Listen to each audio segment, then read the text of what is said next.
গতদিন বিএনপির পক্ষ থেকে নির্বাচন কমিশন থেকে বলা হলো যে ইবনে সিনা, ইসলামী ব্যাংক সহ কয়েকটা প্রতিষ্ঠান যেগুলো জামাতের, সেগুলো নির্বাচনী কার্যক্রমে অংশ নিতে পারবে না সরকারের সঙ্গে।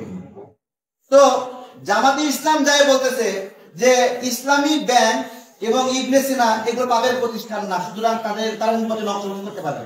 ঠাকুর ঘরে কে রে, আমি কলা খাই নাই, বুঝতে পারছেন? জামাত যখন বলতেছে ইসলামী ব্যাংক তাদের প্রতিষ্ঠান না, ইবনে সিনা তাদের প্রতিষ্ঠান না, তার মধ্য দিয়ে তারা প্রমাণ দিতে তাদের প্রতিষ্ঠান এগুলো।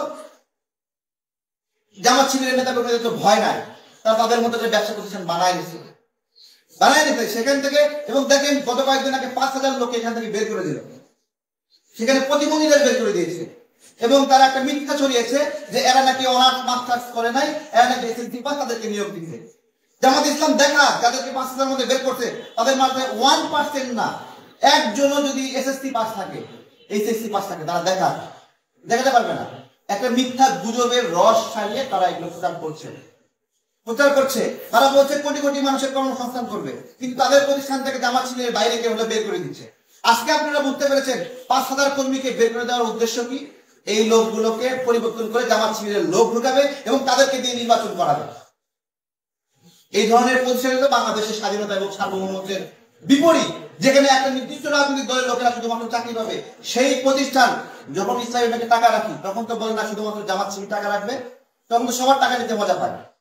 যখন হাসপাতালে ব্যবসা করবে তখন তো শুধু বলে না যে শুধুমাত্র জামাত শিবির এখানে চিকিৎসা করবে, তখন তো সবাইকে চিকিৎসার যে টাকা ইনকাম করে, ঠিক।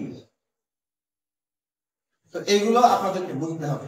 আমরা যদি এদের প্রতারণা থেকে না বাঁচতে পারি তাহলে, এবং আমাদের আমজনতা দলের পক্ষ থেকে সুস্পষ্ট বার্তা, যদি কোনো কারণে নির্বাচন ক্ষতিগ্রস্ত হয়, জাতীয় নির্বাচন থেমে যায়, তাহলে ডক্টর ইউনূস সহ এই উপদেষ্টাদেরকে আমরা জেলে ভরার জন্য আন্দোলন করব। জিজ্ঞাসা, আজকে আওয়ামী লীগ মাঠে নাই, একজন বিশাল বড় বড় সিংহ পুরুষ হয়ে গেছে, তারা আসল হিরো হয়ে গেছে আওয়ামী লীগের অনুপস্থিতিতে।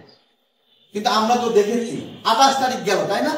এই 28 তারিখ আমরা এখানে রক্তাক্ত হচ্ছিলাম, স্লোগান দিচ্ছিলাম, সাউন্ড গেট, টিয়ার শেল, বুলেটে পুলিশের সাথে লড়াই করছিলাম। সেই দিন জামাত ওইখান থেকে প্রোগ্রাম দিয়ে ওই পূর্ব দিক দিয়ে পালায় গেছে, যায়নি এদিকে। এই গত 17 বছর আমরা যদি কষ্ট পাই, যদি গণতান্ত্রিক আন্দোলন সফল না হয়, শুধুমাত্র জামাতের শয়তানের কারণে আমাদের এই আন্দোলন সংগ্রাম সফল হয়নি।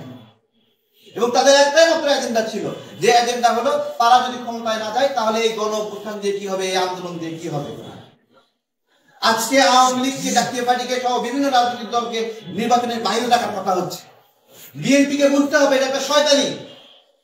আজকে এই দলগুলো ছাড়া যদি নির্বাচন হয় তাহলে এই জামাত যেখানে বলছে আওয়ামী লীগ নিষিদ্ধ করো, জাতীয় পার্টি নিষিদ্ধ করো, সেই জামাত বিএনপি সরকার গঠন করার 3 মাসের মধ্যে আওয়ামী লীগকে নিয়ে সরকার পতনের আন্দোলনের নামবে। কোন গ্যারান্টি আছে? কেন জামাত নেতা বলছে না যে আওয়ামী লীগকে বুঝতে হবে যে তারা জামাতের শত্রু না? বলছে না তারা এই কথাগুলো? তাহলে এই প্রশ্নগুলো দ্বারা আমরা কি বুঝবো?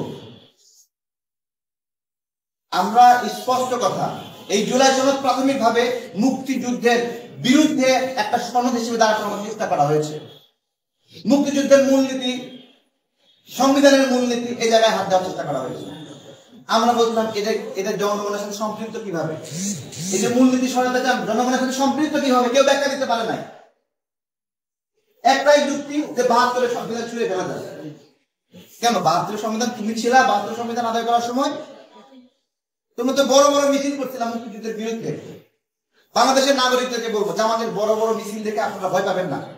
1971 সালে মুক্তিযুদ্ধের বিরুদ্ধে জামাত যে মিছিল করছিল, সেই মিছিল মুক্তিযোদ্ধাদের মিছিলের চেয়ে বড় ছিল। তারপরেও সেই মিছিলে মুক্তিযোদ্ধারাই বিজয় অর্জন করছে। বিরাট বড় মিছিল করছে, বাইতুল মোকাররমে পা রাখার ঠাঁই ছিল না। জামাতের বড় প্রোগ্রাম মুক্তিযুদ্ধের বিরুদ্ধে, স্বাধীনতার বিরুদ্ধে। সারা বাংলাদেশে তারা প্যারামিলিটারি ফোর্স গঠন করে নাগরিকদের জুলুম নির্যাতন করেছে। যেই বাংলাদেশকে তারা স্বীকার করে না, সেই বাংলাদেশের কাছে তারা ক্ষমতার স্বাদ পেতে চায়। তো এগুলো একটা বাস্তবতা। সুতরাং আমরা যদি জামাতের কাজে পড়ি তাহলে এই দেশ ধ্বংস হবে। জামাত যতক্ষণ পর্যন্ত ক্ষমতায় না যাবে ততক্ষণ পর্যন্ত এই অস্থিতিশীলতা এবং এই অনিশ্চিত অবস্থা তৈরি করতে থাকবে। তারা ঝড় চায়, তারা ঝড় চায় যাতে করে ঝড়ের শেষে বেশি বেশি ফল ফলাতে পারে। তো বাংলাদেশ অনেকটা ঝড় সহ্য করেছে, এখন সেই শান্ত হওয়ার সময়। অনেক ঝড় দেখেছেন আপনারা, আর মানুষ ঝড় চায় না। মানুষ কম মূল্যে খাবার চায়, মানুষ চাকরি চায়, কর্মসংস্থান চায়। লক্ষ লক্ষ মানুষ কর্ম হারিয়েছে, তারা কর্ম ফিরায় চায়। জামাতের তো এগুলো প্রয়োজন নাই। জামাতের তো ইংলিশ সেনা বানিয়ে রেখেছে, জামাত ইসলামী ব্যাংক বানিয়ে রেখেছে, তাদের কর্মীদের চাকরি দেবে। কিন্তু অন্য কোম্পানিগুলো যে বন্ধ হয়ে যাচ্ছে, সেগুলোর কর্মসংস্থানের কি হবে? জামাতের কোনো দুশ্চিন্তা আছে? গতদিন বিএনপির পক্ষ থেকে নির্বাচন কমিশন থেকে বলা হলো যে ইবনে সিনা, ইসলামী ব্যাংক সহ কয়েকটা প্রতিষ্ঠান যেগুলো জামাতের, সেগুলো নির্বাচনী কার্যক্রমে অংশ নিতে পারবে না সরকারের সঙ্গে। তো জামাতে ইসলাম যাই বলতেছে যে ইসলামী ব্যাংক এবং ইবনে সিনা এগুলো তাদের প্রতিষ্ঠান না, সুতরাং তারা নির্বাচনে অংশগ্রহণ করতে পারবে। ঠাকুর ঘরে কে রে, আমি কলা খাই নাই। বুঝতে পারছেন? জামাত যখন বলতেছে ইসলামী ব্যাংক তাদের প্রতিষ্ঠান না, ইবনে সিনা তাদের প্রতিষ্ঠান না, তার মধ্য দিয়ে তারা প্রমাণ দিতে তাদের প্রতিষ্ঠান এগুলো। জামাত শিবিরের নেতা কর্মীদের তো ভয় নাই, তারা তাদের মধ্যে যে ব্যবসা প্রতিষ্ঠান বানায় নিছে সেখান থেকে। এবং দেখেন গত কয়েকদিন আগে 5,000 লোক এখান থেকে বের করে দিল, সেখানে প্রতিবন্ধীদের বের করে দিয়েছে। এবং তারা একটা মিথ্যা ছড়িয়েছে যে এরা নাকি অনার্স মাস্টার্স করে নাই, এরা নাকি এসএসসি পাস, তাদেরকে নিয়োগ দিচ্ছে। জামাত ইসলাম দেখা যাদেরকে 5,000 মধ্যে বের করছে, তাদের মাঝে 1% না, একজনও যদি এসএসসি পাস থাকে, এইচএসসি পাস থাকে, তারা দেখাতে পারবে না। একটা মিথ্যা গুজবের রস ছাড়িয়ে তারা এগুলো প্রচার করছে। তারা বলছে কোটি কোটি মানুষের কর্মসংস্থান করবে, কিন্তু তাদের প্রতিষ্ঠান থেকে জামাত শিবিরের বাইরে কেউ বের করে দিচ্ছে। আজকে আপনারা বুঝতে পেরেছেন 5,000 কর্মীকে বের করে দেওয়ার উদ্দেশ্য কি? এই লোকগুলোকে পরিবর্তন করে জামাত শিবিরের লোক ঢুকাবে এবং তাদেরকে দিয়ে নির্বাচন করাবে। এই ধরনের প্রতিষ্ঠানে তো বাংলাদেশের স্বাধীনতা এবং সার্বভৌমত্বের বিপরীত, যেখানে একটা নির্দিষ্ট রাজনৈতিক দলের লোকেরা শুধুমাত্র চাকরি পাবে। সেই প্রতিষ্ঠান যখন ইসলামী ব্যাংকে টাকা রাখি, তখন তো বলে না শুধুমাত্র জামাত শিবির টাকা রাখবে, তখন তো সবার টাকা নিতে মজা পায়। যখন হাসপাতালে ব্যবসা করবে, তখন তো শুধু বলে না যে শুধুমাত্র জামাত শিবির এখানে চিকিৎসা করবে, তখন তো সবাইকে চিকিৎসা দিয়ে টাকা ইনকাম করে। ঠিক আছে, তো এইগুলো আপনাদেরকে বুঝতে হবে। আমরা যদি এদের প্রতারণা থেকে না বাঁচতে পারি তাহলে, এবং আমাদের আমজনতা দলের পক্ষ থেকে সুস্পষ্ট বার্তা, যদি কোনো কারণে নির্বাচন ক্ষতিগ্রস্ত হয়, জাতীয় নির্বাচন থেমে যায়, তাহলে ডক্টর ইউনূস সহ এই উপদেষ্টাদেরকে আমরা জেলে ভরার জন্য আন্দোলন করবো ইনশাআল্লাহ। আমরা কাউকে ছাড় দিব না। গুলিবিদ্ধ হয়েছি, রিমান্ডে ফেলেছি, ওটা ডক্টর ইউনূস ছাড়ে নাই। আমরা কষ্ট করেছি, আমাদের বুকে ব্যথা, ধন্যবাদ সবাই। ভাই বিষয়টা হচ্ছে বিএনপিতে তো একটা লাভ দিয়েছে,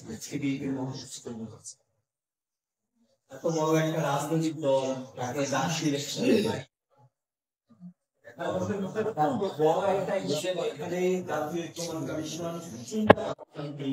রাজনৈতিক দল হিসেবে রাজনৈতিক দল